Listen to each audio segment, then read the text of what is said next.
সনাতন ধর্মের অন্যতম প্রধান ধর্মগ্রন্থগুলির মধ্যে মহাভারত যা অন্যতম প্রধান ধর্মগ্রন্থ। প্রিয় শ্রোতা বন্ধুরা, মহাভারত রচনা করেছেন কৃষ্ণদ্বৈপায়ন, যাকে আমরা চিনি মহর্ষি বেদব্যাস নামে। প্রিয় শ্রোতা বন্ধুরা, মহর্ষি বেদব্যাস রচনা করেছিলেন মহাভারত। মহাভারতে মোট 18টি পর্বে বিভক্ত।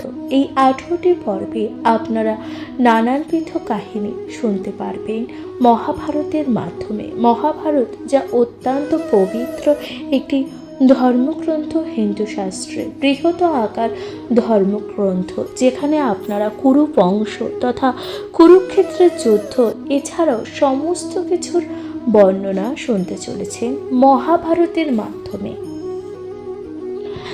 আপনাদের কাছে তাই বিনীত অনুরোধ, ভালো লাগলে একটিবার লাইক করবেন, সাবস্ক্রাইব করবেন, পাশে থাকবেন, কারণ আপনারাই সব কিছু। আপনাদের একটি লাইক ও সাবস্ক্রাইব যা অনেক বেশি উৎসাহ প্রদান করে আরও নতুনভাবে আপনাদের কাছে মহাভারতের পাঠ উপস্থাপন করার জন্য। প্রিয় শ্রোতা বন্ধুরা, অবশ্যই শুনতে থাকবেন মহাভারত শ্রবণ ও পাঠের মাধ্যমে ব্যক্তির জীবনে আসা আগত সকল প্রকার বাধাবিঘ্ন। আমি আপনাদের একটি ছোট্ট বোন অনুরোধ করছি, অবশ্যই পাশে থাকবেন। আপনাদের কেমন লাগছে মহাভারত অবশ্যই তা লিখে জানাতে ভুলবেন না, কমেন্টে লিখতে ভুলবেন না। হর হর মহাদেব।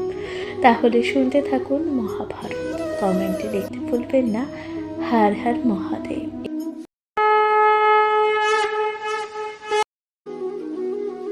প্রিয় শ্রোতা বন্ধুরা, আমি পিয়ালি আছি। আজ আপনারা শুনছেন মহাভারতের আজকের পর্বে আপনারা শুনবেন আদি পর্ব, অর্থাৎ প্রথম পর্বে আপনারা শুনবেন ইন্দ্রের প্রতি বালখিল্লাদির অভিসম্পাদ। শুনতে থাকুন মহাভারত।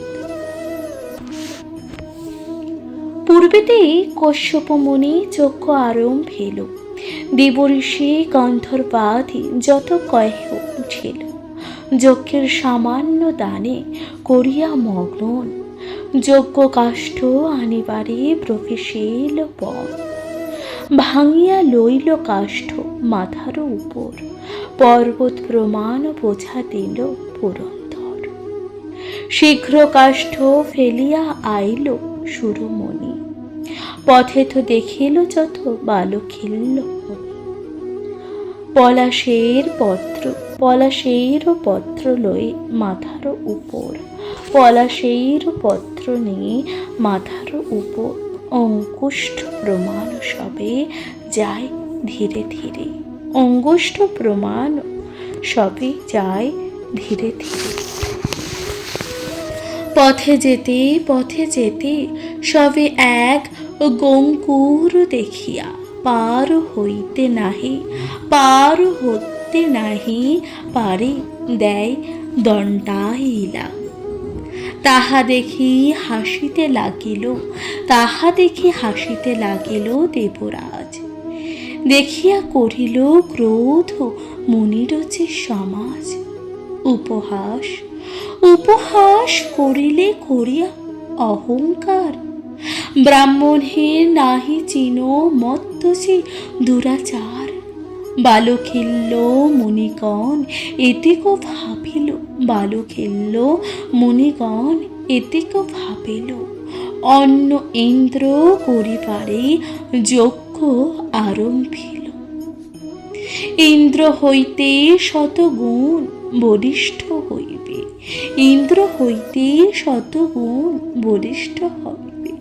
কামরূপী মহাকায় ত্রৈলোক্য চিনিবে, হেনমতে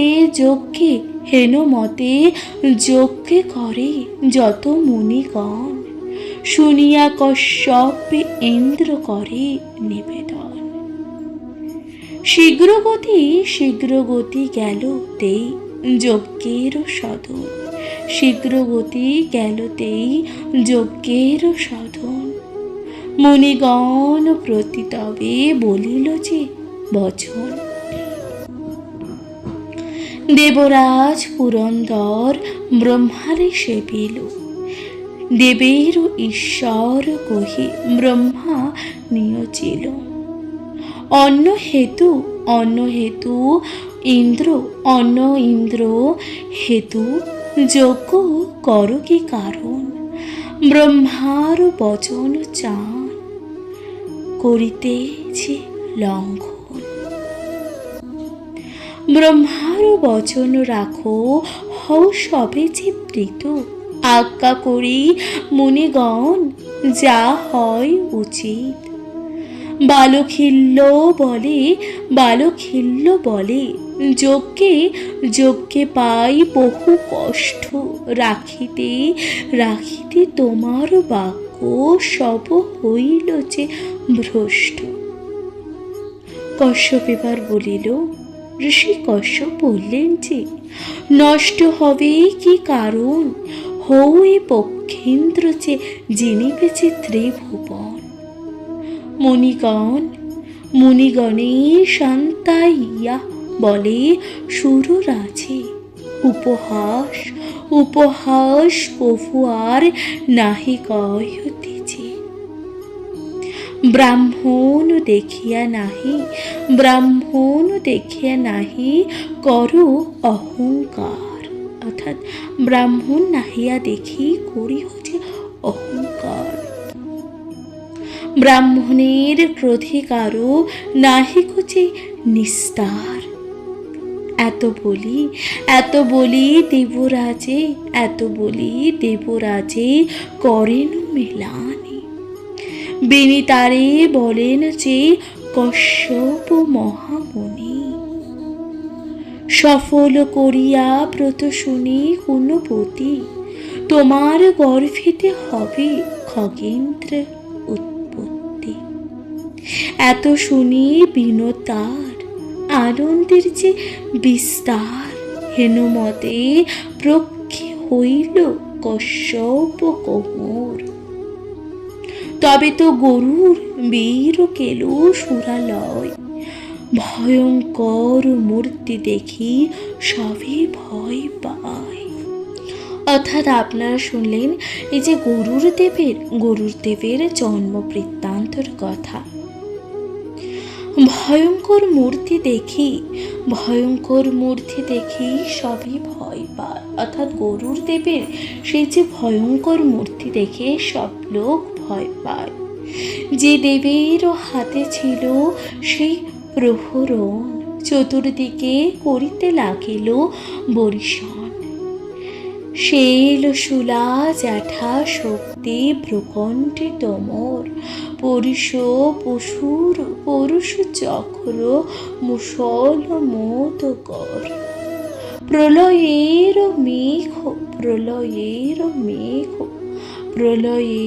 মেঘ যেন করিসে বরিশন। ঝাঁকে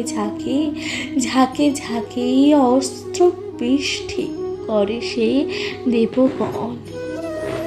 কামরূপী পক্ষীরাজ নির্ভর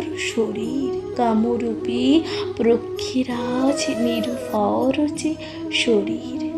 দেবের চরিত্র দেখি হাসিছে মহাবীর। জ্বলন্ত অনল যেন ঘৃত দিয়ে বাড়ে, গরুরের তেজ বাড়ে যত অস্ত্র পড়ে। জিনিয়া মেঘের শব্দ গরুর গর্জন, দেবের চরিত্র দেখি ভাবে মনে মনে। ইন্দ্র আদি দেবগণ সবাই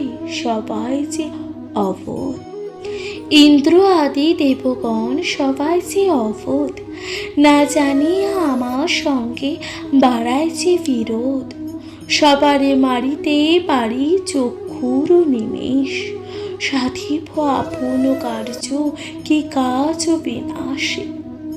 এত চিন্তি ততক্ষণ বিনোদানন্দন, পাখুষাঠি পুরাইলা ধুলাইছে কখন। ইন্দ্রের অমরাবতী নানা রত্নময়, ভাঙিল যে পাখ সাপটে সে মধুদয়। অনিমিষ নেত্রে ভয় পায় দেবগণ, ধুলায় পুষিল ভঙ্গ ছিল সর্বজন। পবনেরে আজ্ঞা দিব পুরন্দর, ধুলা উড়াইয়া তুমি ফেলাও যে সত্তর। ইন্দ্রের আজ্ঞায় ধুলা উড়াইল যে পবন, পুনঃ আসে গরুরে ফেরিল যে সর্বজন। চতুর্দিকে নানা অস্ত্র করে বরিশন, দেখিয়া রুষিল বীর বিনোদানন্দন। পাখসাঠ মারি গারি বিদারয় নখে, ঠোঁটেতে চিরিয়া ফেলে জানে যে পরে সম্মুখে। সবার শরীর হইল রক্তে পরিপূর্ণ,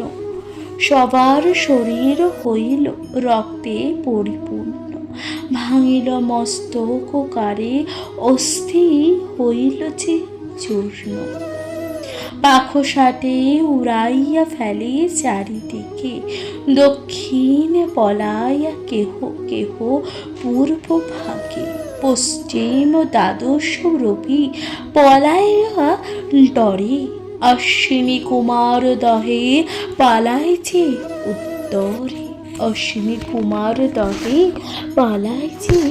উত্তরে। পুনঃ আসি যুদ্ধ করে দেবগণ, প্রাণপণ করি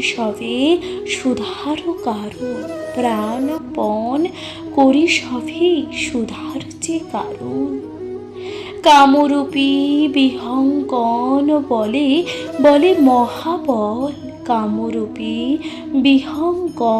বলে যে মহাবল। অতি ক্রোধী হইল যেন জ্বলন্ত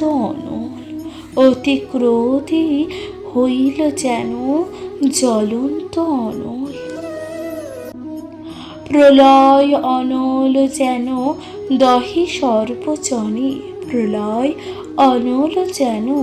দহে সর্বজনে, সহিতে না পারি ভঙ্গ দিবে দেবগণে।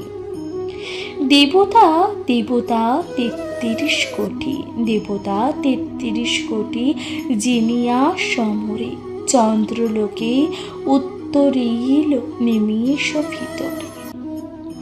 চন্দ্রের নিকটে গিয়ে দেখে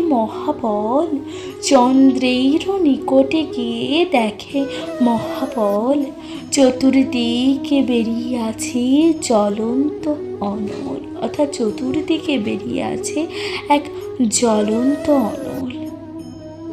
অগ্নি দেখি উপায় করিল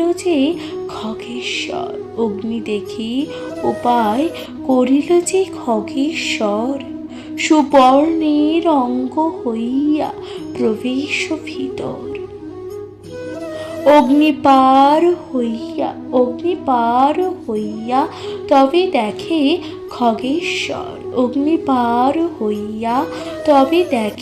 খগেশ্বর, তীক্ষ্ণ ক্ষুর ধার চক্র ভ্রমে নিরন্তর।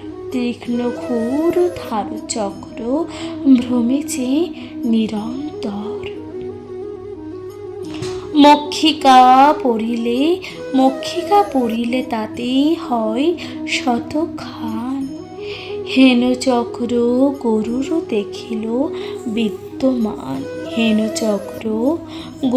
দেখিল তখন বিদ্যমান।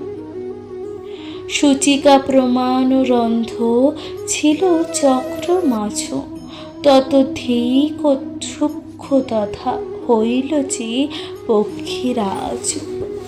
চক্র পার হইয়া চক্র পার হইয়া তবে বিনীতা নন্দন, চক্র পার হইয়া তবে বিনীতা নন্দন।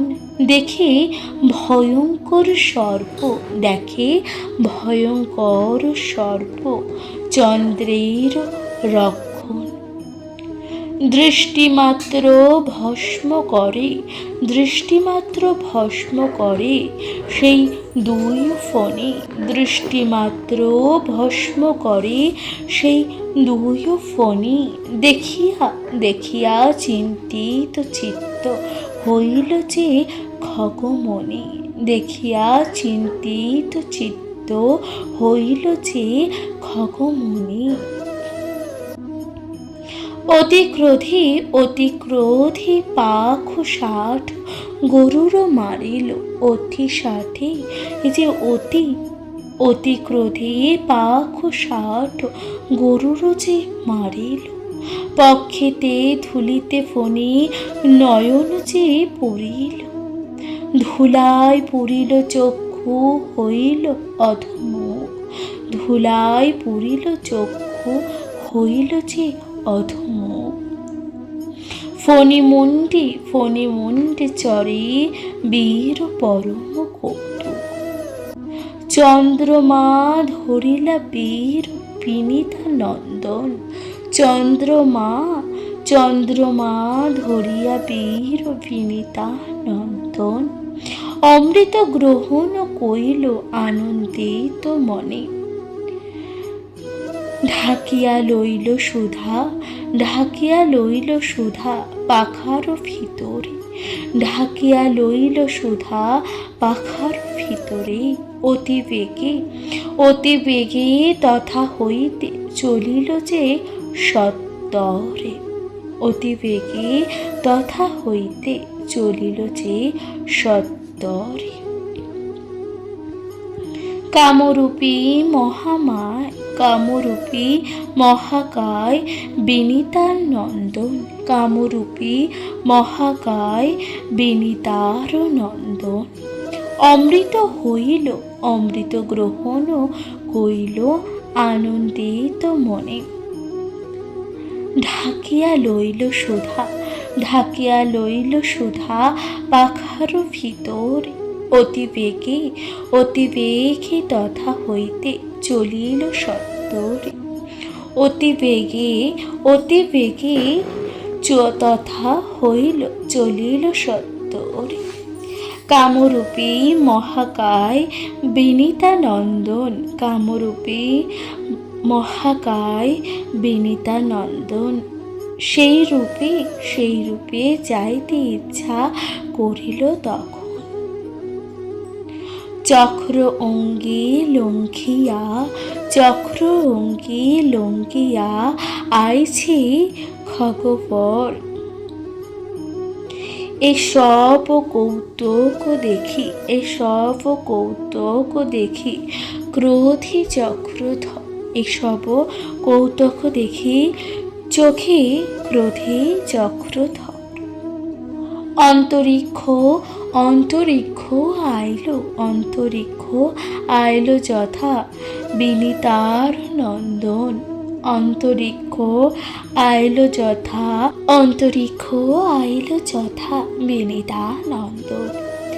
দুইজনে যুদ্ধ হইল না, না যায় কথন। চতুর্ভুজে চারি অস্ত্রে যুদ্ধে নারায়ণ। পাখ 60 পক্ষী পর কহে নিবারণ, আচর কামর আর মারে পাখ 60। ক্রুদ্ধ হয়ে গোবিন্দরে হৃদয় যে কপাট, অনেক হইল যুদ্ধ লিখনে না যায়। তুষ্ট হয়ে করুরে বলেন দিবালায়, তোমার বিক্রমে তুষ্ট হইল যে খেচর। মনোমত মনোমত মা গো তুমি দিব আমি বর। গরুর বলিল যদি তুমি দিবা বর, গরুর বলিল যদি দিবা তুমি বর, তোমার হইতে উচ্চতে বসিব যে নিরন্তর। অজর অমর হব অজিত সংসারে, অজর অমর হব অজিত যে সংসারে। বিষ্ণুগণ যাহা ইচ্ছা দিলাম যে তোমারে, বর প্রিয় হৃষ্ট চিত্তে বলে খগেশ্বর, বর পেয়ে হৃষ্ট চিত্তে বলে খগেশ্বর। আমি আমি বর দিব তুমি, আমি বর দিব তুমি মাগো গদাধর, আমি বর তোমায় দেব তুমি তা মাগো গদাধর। গোবিন্দ বলেন, গোবিন্দ বলেন যদি দিবা তুমি বর, গোবিন্দ তখন বলেন যদি তুমি দাও বর, আমার বাহন তুমি হও খগেশ্বর।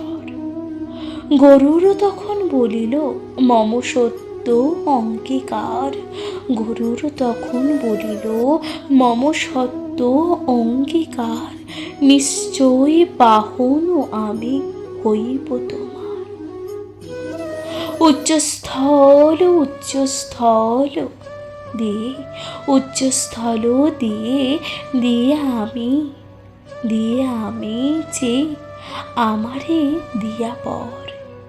শ্রীহরি শ্রীহরি বলেন বৈশ্বরথের ওপর, এই মতন দোহাকারে, এই মতন দোহাকারে দোহে পর দিয়া। তথা হইতে চলে বীর অমৃত লইয়া। পবন অধিক হয় গরুরের গতি, দৃষ্টি মাত্রে সুরলোকে গেল মহামতি। আছিল পরম ক্রোধে দেব পুরন্দর, মহাক্রোধে মারে বস্ত্র গরুর উপর। হাসিয়া গরুর বলে শোনো দীপরাজ, বজ্র অস্ত্র ব্যর্থ হইল পাবে বড় লাজ। মণি অস্থি জাত অস্ত্র অব্যক্ত সংসারে, শত বস্ত্র হলে মোর কি করিতে পারে। তথাপি মনির বাক্য করিতে পালন। এক গুটি পর্ণ দিব তোমার যে কারণ। এত বলি এক পাখা ঠোঁটে উপায়লা, ইন্দ্র মরে বস্ত্র তাতে দিল ফেলাইয়া। দেখিয়া বিস্ময়পন্ন দেব পুরন্দর, সবিনয়ে বলে তবে শোনো হে খগেশ্বর। তোমার চরিত্র দেখি হইলাম যে প্রীতি, তোমার চরিত্র দেখি হইলাম যে প্রীতি। সখ্য করিবারে চাহি তোমার যে সহতি। গরুর বলিল যদি ইচ্ছা করো তুমি, আজ হইতে হইলাম তবে সখা আমি। ইন্দ্র তখন বলে সখা এক করি নিবেদন, তোমার তেজের কথা না যায় কথন। কথ বলে ধরো তুমি কহ সত্য করি, ধরো তুমি কহ সত্য করি। তোমার বিক্রম দেখি তিন লোক ডরি। ইন্দ্রের বচন শুনি বলে পক্ষীরাজ, ইন্দ্রের বচন শুনি বলি পক্ষীরাজ। আপনি আপন গুণ কহিবারে লাজ। তুমি সখা জিজ্ঞাসিলে কহিতে যুবার। আমার বলের কথা শোনো হে দেবরায়। সাগর সহিত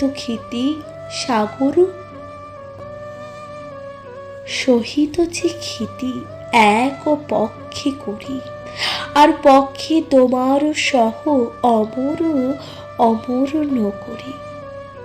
দুই পক্ষ লইয়া উড়িব যে বায়ু ভরে, দুই পক্ষ লইয়া উড়িব যে বায়ু ভরে। শ্রম না হইবে মম সহস্র বৎসরে। শুনিয়া হইল স্তব্ধ দেব পুরন্দর, ইন্দ্র বলে ইহা সত্য মানে খগস্বর। যতেক বলিয়া সব সম্ভরে তোমার, যতেক বলিয়া সবে সম্ভবে তোমার। এক নিবেদন সখা, এক নিবেদন সখা করি আর পারি। অমৃত লইয়া যাও কিসের কারণ, অমৃত লইয়া যাও কিসের কারণ। ফিরে দেখো আমার সবে করি ও কিঞ্চন। সুপূর্ণ সুপূর্ণ করিল সোনদেব বস্ত্র পানে, দাসীপনে বদ্ধ আছে আমার যে জননী। এই কথা তখন গরুদেব বললেন, দাসীপানে বদ্ধ আছে আমার জননী। সুধালয়ে সুধালয়ে দিতে যদি পারি সর্পগণে, সুধালয়ে দিতে পারি যদি সর্পগণে, তবে তো জননী মুক্ত হবে দাসীপনে। এই হেতু এই হেতু সুধা, এই হেতু সুধালয়ে যাই নাগো লোকে, এই হেতু সুধালয়ে যাই নাগো লোকে। যথায় জননী, যথায় জননী কাল করেন অসুখে। ইন্দ্র বলে, ইন্দ্র বলে হেন, ইন্দ্র বলে হেন কথা যুক্তিযুক্ত নয়। ইন্দ্র তখন বলে হেন কথা যুক্তিযুক্ত নয়। মহাদুষ্ট নাগগণ সৃষ্ট করো ক্ষয়। তোমার যে শত্রু, তোমার যে শত্রু হয় সে শত্রু যে আমার, তোমার যে শত্রু হয় সে শত্রু যে আমার। শত্রুকে অমৃত দিতে না হয় বিচার। হেন জনে সুধা, হেন জনে সুধা দিবে কিসের কারণ। অপর উপায়, অপর উপায় মায়ে করো যে মোচন। জগতের প্রাণ রাখো আমার যে বচন, সদয় হইয়া সুধা করো যে প্রত্যার্পণ। গরুর তখন বলিলেন, সখা এ নহে তোমার বিচার, মায়ের অকৃতে করিলাম যে অঙ্গীকার। এখনই আনিব সুধা বলিয়াছি যে বাণী, কেমনি অমৃত ছাড়ি যাই যে বজ্র পানি। এ কথা গরুরদেব কাকে বললেন? ইন্দ্রকে বললেন। তবে এক যুক্তি সখা করহি শ্রবণ, তব এক যুক্তি সখা করহি শ্রবণ। তব বাক্যের রবে হবে মায়ের মোচন। সুধালয়ে দিব আমি যত সর্প দলে, সুযোগ বুঝিয়া তুমি হরিবে কৌশলে। পেয়ে সুধা নাহি পাবে দুষ্ট নাগগণ, লাভে হইতে জননীর দাসিত্ব যে মোচন। এই কথা তখন গরুদেব বললেন যে আমি সুধা নিয়ে, অর্থাৎ সেই অমৃতের কলস নিয়ে সেই দুষ্ট নাগদেরকে যখন দেব, তুমি তখন কোনো রকমভাবে সেই দুষ্ট নাগদের কাছ থেকে তা হরণ করবে। তার ফলে কি হবে? আমার যে জননী, আমার যে মাতা, তা দাসিত্ব জীবন থেকে মুক্ত হবে। এই যুক্তি মনে লয় সুখা সুরপতি, শুনি দেবরাজ হল আনন্দিত অতি। ইন্দ্র বলে, তুষ্ট হই তোমার যে বচনে, বর ইচ্ছা থাকে যদি মাগো মোর স্থানে। ইন্দ্রদেব তখন গরুরের এই কথা শুনে অত্যন্ত খুশি হয়ে বলল, তোমার যদি কোনো বর প্রার্থনা থাকে তা আমাকে বলতে পারো, আমার কাছে তুমি চাইতে পারো, তোমার বর প্রার্থনা করতে পারো, তুমি বর প্রার্থনা করো হে গরুর। এই কথা তখন ইন্দ্রদেব বলল। গরুরও বলিল, আমি কি মাগিব বর, আমার অসাধ্য কিবা ত্রৈলোক্যের ভিতর। অর্থাৎ গরুর দেব তখন বলল, আমি কিবা বর চাইব, এই যে ত্রৈলোক্যে, এই যে ত্রিভুবনে আমার অসাধ্য এমন কি কাজ আছে। এই কথা তখন গরুর দেব বললেন। তথাপি করিব রক্ষা সখা তব বাক্য, বর দেহ ফণি যেন হয় মম ভক্ষ। কপটেতে দুষ্টগণ মায়ে দুঃখ দিলে, তথাস্তু বলিয়া ইন্দ্র তারে বর দিল। বর পেয়ে তথা হইতে চলে খগেশ্বর, ছায়ারূপ সঙ্গে চলিলেন যে পুরন্দর।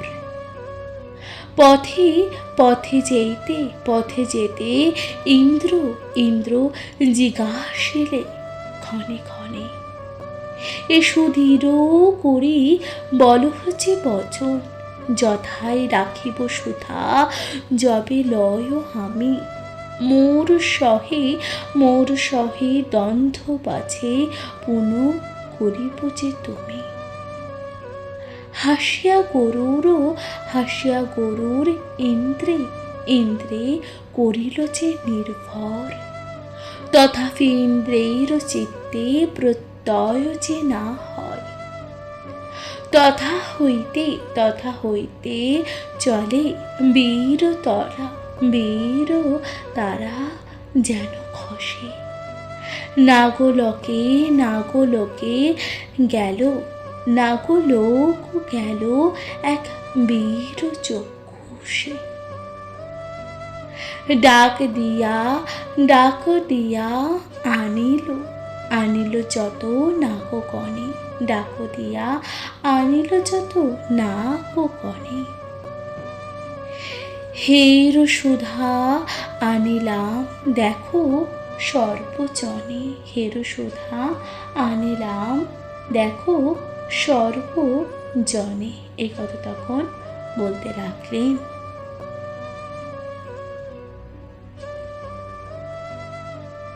এরপর বলতে লাগলেন যে কি বললেন, তখন গরুর দেব বললেন, তথাপি ইন্দ্রের চিত্তে প্রত্যয় যেন না হয়, দাসিত্ব মোচনে হইল আমার জননীরে। অর্থাৎ তখন গরুর দেব সে অমৃত কলস তুলে দিল সেই দুষ্ট নাগেদের হাতে, এবং সাথে সাথে তার যে মায়ের দাসিত্ব তা চিরকালের মতন লঙ্ঘন হলে।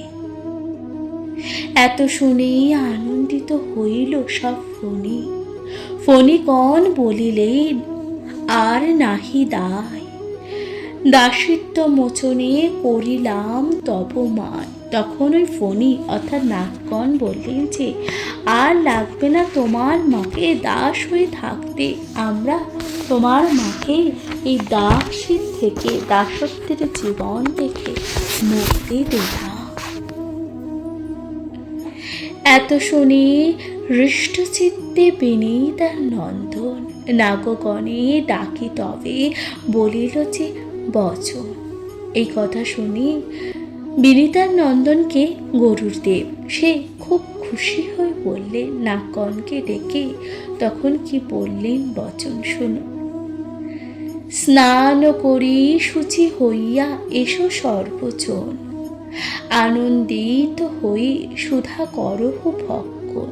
অর্থাৎ তখন বিনিতার পুত্র গরুরদেব বলল, সে সকল দুষ্ট নাগেদের, যাও তোমরা সবাই স্নান সেরে সুস্থ অর্থাৎ সুন্দর বসন পরে আসো ও পরিষ্কার পরিচ্ছন্ন হয়ে এসো। তারপর এই সুধা অর্থাৎ অমৃত তোমরা ভক্ষণ করো। এই কথা তখন গরুরদেব বললেন সকল নাগেদের। এরপর নাগেরা কি করলেন দেখুন। এত বলি সুধা লয়ে গেল সেই খগেশ্বর। এবার এই দেখে সুধা রাখি কুশির উপর। এত বলি সুধা লয়ে গেল খগেশ্বর। গরুরের বাক্য সবে কহে স্নান দান। হেতা সুধা লয়ে ইন্দ্র হইল যে অন্তর্ধান। অর্থাৎ যখন নাগেরা স্নান করবার জন্য গেলেন এবং গরুরদেব যখন সেই সুধা কুশির উপর রাখলেন, তারপর কি হলো, তারপর ইন্দ্র সেই সুধা অর্থাৎ অমৃত নিয়ে অন্তর্ধান হয়ে গেল। শুচি হইয়া আসিল যতেক নাগগণ। অমৃত না দেখি হইল যে বিষর বদন। জানিল হরিয়া সুধা দেবরাজ নিল। সবে মিলে সেই কুশ চাটিতে লাগিল। অর্থাৎ তখন নাগেরা যখন স্নান সেরে এসে দেখলেন সেখানে সুধা নেই, সেখানে অমৃত নেই, তখন নাগেরা বুঝতে পারল এটা দেবরাজ ইন্দ্রের কাজ, সেই সুধা হরণ করে নিয়েছে। তখন নাগেরা না পেরে সেই কুশ চাটতে লাগলো। তখন তীক্ষ্ণ ধারে সকলের জিহ্বা হইল চির। সেই হইতে দুই জিহ্বা হইল ফণির। অর্থাৎ এই যে নাগেদের অর্থাৎ সাপেদের যে জিহ্বা খণ্ডিত, অর্থাৎ দুটি মাঝখান দিয়ে যে চির, তার কারণ কি, সেই যে অমৃত চাটতে গিয়েছিল কুশের ওপর, এবার কুশের যে ধারালো অংশেতে তাদের জীব তখন খণ্ডিত হয়ে যায় এবং খণ্ডিত হওয়ার ফলে নাগেদের জীব দুই ভাগে বিভক্ত হয়ে যায়। পবিত্র হইল কুশ সুধা পরশনে। নিষ্ফল সকল কর্ম কুশের বিহনে। গরুর বিক্রম আর বিনিতা মোচন। নাগের নৈরাশ্য আর অমৃত হরণ। অর্থাৎ এইভাবে গরুরদেব সেই বিনিতা অর্থাৎ তার মাতাকে এই দাসত্বর জীবন থেকে মুক্তি দিলেন এবং নাগেদের নিষ্ফল হলো, তাদের পরিকল্পনা ব্যর্থ হলো এই অমৃত হরণের করার কথা, তারা আর ভাবল না। এই সব রহস্যের কথা শুনে সেই জনে আয়ু যশ বৃদ্ধি তার হয় দিনে দিনে। অর্থাৎ এই যে সমস্ত রহস্য, এই যে সমস্ত কথা যারা শোনে বা যারা জানে তাদের আয়ু বৃদ্ধি হয়, এই কথা বলেছে ভগবান। এরপর বলছে যে পুত্রাদির পুত্র হয় ধনার্থীর ধন। তার প্রতি সুপ্রসন্ন বিনিতার নন্দন। তার প্রতি সুপ্রসন্ন হন বিনিতার নন্দনকে গরুরদেব। আদি পর্ব ভারতে গরুর জন্ম কথা। আদি পর্ব ভারতে গরুরের জন্ম কথা। অপূর্ব পায়ার ছন্দে পাঁচালিতে গাথা। মহাভারতের কথা অমৃতের সমান। কাশীরাম দাস কহে শোনো হে পুণ্যবান। অর্থাৎ অর্থাৎ এই যে পুণ্য কথা যে শোনে তাদের আয়ু বৃদ্ধিত হয় এবং স্বয়ং বিনীতার পুত্রকে গুরুর দেব তিনি প্রসন্ন হন সে সমস্ত ব্যক্তি সে সমস্ত মানুষের ওপর। মহাভারতের এই সকল কথা যা মহাভারতের এই সকল কথা যা কেনা অমৃতর সমান। কাশিরাম দাস কহে শোনো হে পুণ্যবান, অর্থাৎ কাশিরাম দাস এই সকল কথা সে সমস্ত পুণ্যবানদের কাছে বলেছেন। প্রিয় শ্রোতা বন্ধুরা, তাহলে আপনারা শুনলেন মহাভারতের আদি পর্বে, যেখানে বলা হচ্ছে ইন্দ্রের বালুখিল্যের অভিজ্ঞতা, অর্থাৎ ইন্দ্রদেব কিভাবে সেই যে দুষ্ট নাগেদের কাছ থেকে অমৃত হরণ করলেন এবং গরুর দেব তার মাকে কিভাবে এই দাসিত্বের জীবন থেকে মুক্তি দিলেন ইন্দ্রদেবের সাহায্যে, আপনারা তা শুনলেন। প্রিয় শ্রোতা বন্ধুরা, আপনাদের কেমন লাগছে মহাভারত অবশ্যই লিখে জানাবেন। কমেন্টে লিখতে ভুলবেন না। হর হর মহাদেব এবং জয় শ্রী রাধা কৃষ্ণ। পাশে থাকবেন, শুনতে থাকবেন মহাভারত। নমস্কার।